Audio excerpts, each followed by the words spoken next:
خطیب بغدادی نے اس کو اپنی کتاب میں لکھا ہے، میں اس کو آپ کے سامنے پیش کر رہا ہوں، اور اس کو علامہ جلال الدین سیوطی نے بھی لکھا ہے، جو میں آپ کے سامنے حدیث پڑھنے جا رہا ہوں۔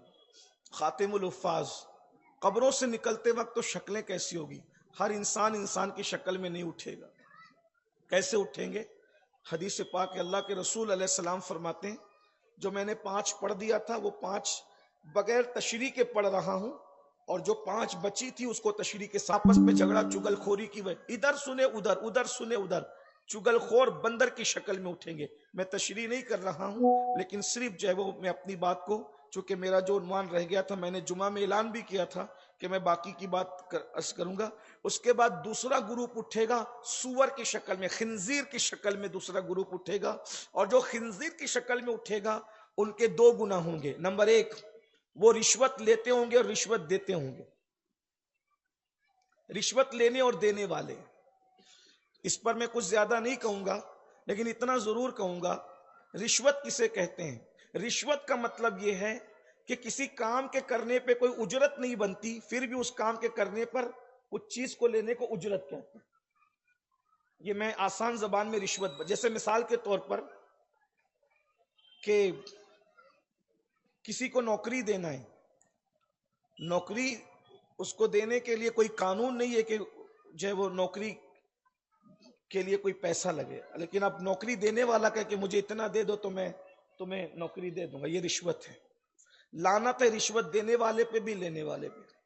میری اپنی معلومات میں، یہ فیصلہ تو علماء کریں گے یا بڑے مفتیان کرام کریں گے، لیکن میری اپنی معلومات میں ایسے ہی ووٹ دینے کے لیے بھی کوئی اجرت مقرر نہیں ہے،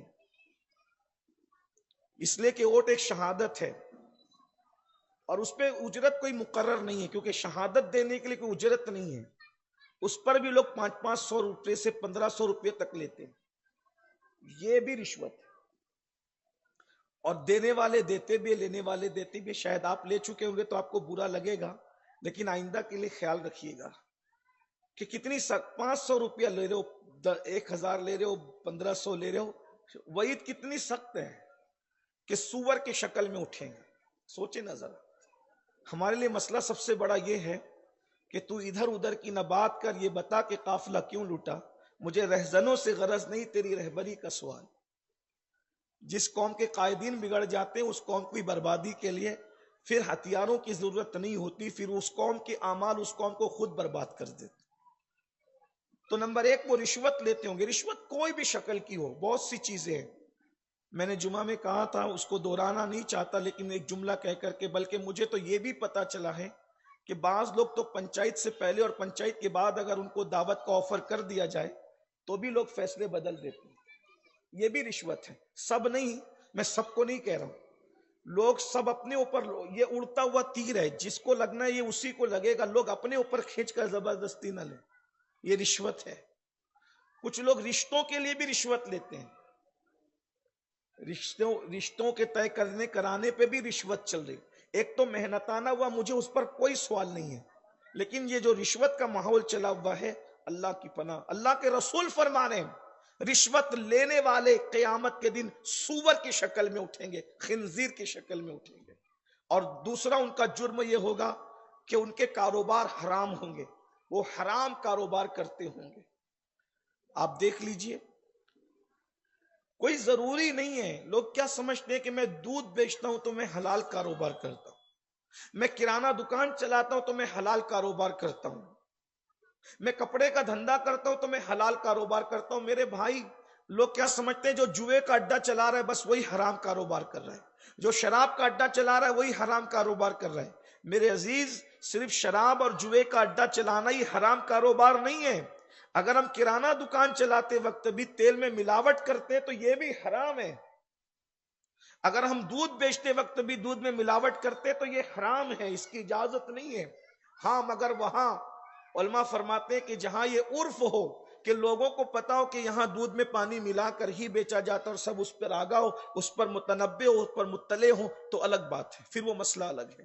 لیکن یہ کہہ کر کہ یہ دودھ پیور ہے، بھینس کا ہے، اور پھر اس میں گائے کا بھی شامل کر دیں، یہ جائز نہیں ہے۔ جھوٹ بول کر کے کاروبار کرنا، دھوکہ دے کر کے کاروبار کرنا، حضور سرکار غوث اعظم شیخ عبد القادر جیلانی رضی اللہ تعالیٰ نے فرمایا کرتے تھے کہ لوگ جب روزہ رکھتے ہیں رمضان شریف کو تو وہ حلال کھانا بھی چھوڑ دیتے ہیں، حلال پانی بھی چھوڑ دیتے ہیں، لیکن جب وہ افطار کرتے ہیں تو وہ لوگوں کے خون سے افطار کرتے ہیں۔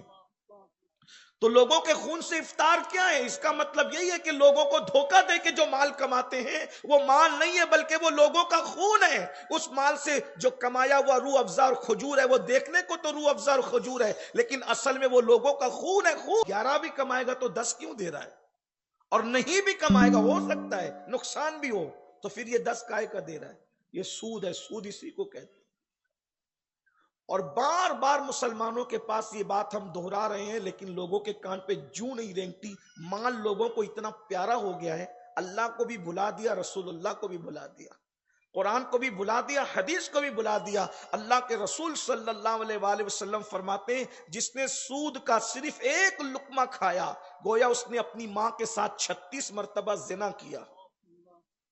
سود کھانے والا اور کعبۃ اللہ میں زنا کرنے والا برابر برابر۔